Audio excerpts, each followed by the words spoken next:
Assalamualaikum warahmatullahi wabarakatuh. Perkenalkan, nama saya Melinta Bro Prangin-Angin dengan NIM 2107400053. Nah, di sini saya akan menjelaskan sedikit tentang sejarah kritik sastra di Eropa.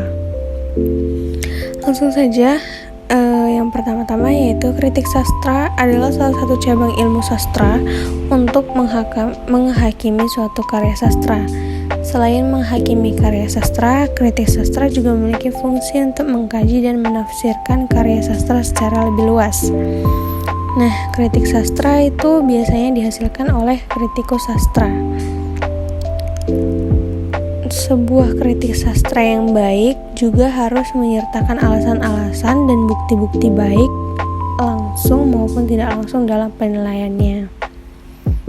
Nah, masuk saja sejarah kritik sastra awal, yaitu kegiatan sastra pertama kali di dunia dilakukan oleh dua orang, yaitu yang pertama ada Xenophanes dan Heraklitus sekitar tahun 500 Masehi. Nah, Xenophanes dan Heraklitus ini mengecam keras seorang pujangga besar bernama Homerus yang sering bercerita tentang hal-hal yang tidak senonoh tentang dewa-dewi. Hal ini mengawali pemikiran Plato tentang pertentangan purba antara puisi dan filsafat. Plato memunculkan 3 poin penting mengenai baiknya suatu karya sastra, yang dimana pertama, memberikan ajaran moral yang lebih tinggi, yang kedua, memberikan kenikmatan, dan memberikan ketetapan dalam bentuk pengungkapannya. Memberikan ajaran moral yang lebih tinggi, yang dimana maksudnya yaitu berani berbuat dengan bertekad untuk bertindak sesuai dengan tuntutan, misalnya sadar akan kewajibannya dan memiliki idealisme yang tinggi. B. Kritik sastra Renaissance. Pada abad pertengahan ini, istilah kritik sastra hilang.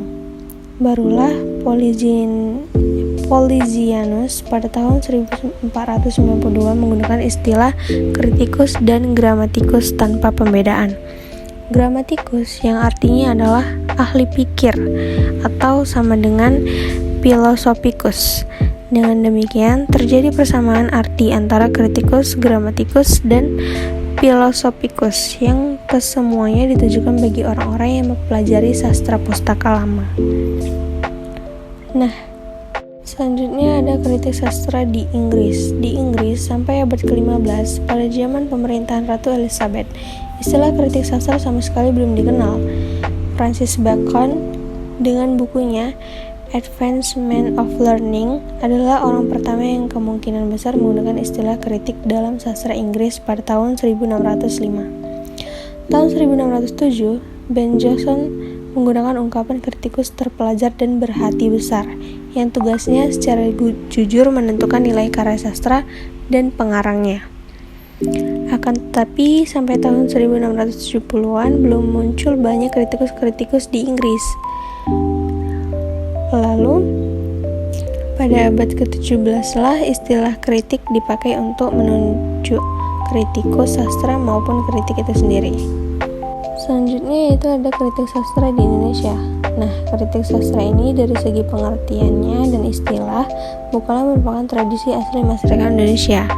Istilah dan pengertian kritik sastra baru muncul ketika para sastrawan Indonesia mendapat pendidikan dengan sistem Eropa pada awal abad ke-20. Sebelum itu, penilaian karya-karya sastra dalam bahasa daerah didasarkan pada kepercayaan, agama, dan mistik. Kapan pertama kali kritik sastra dipergunakan di Indonesia tidak dapat diketahui dengan pasti. Namun, kritik sastra mulai mendapat perhatian di Indonesia setelah terbitnya kumpulan karangan kesusastraan Indonesia modern dalam kritik dan esai karya Habib Yasin.